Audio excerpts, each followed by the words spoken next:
Take ground beef, salt it, pepper it, add some meat spice on it, mix everything together.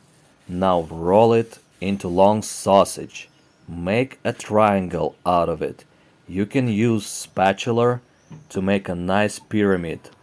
Olive oil, cut cheese.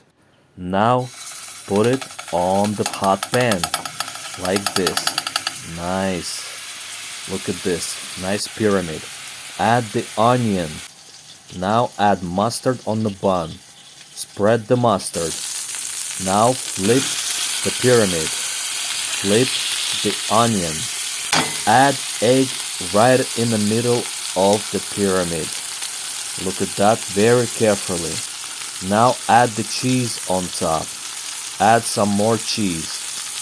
And a little bit more cheese. Cover with lid and turn up the heat.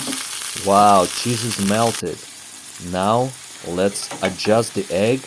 Service right on top of the bun. Nice, steamy and delicious.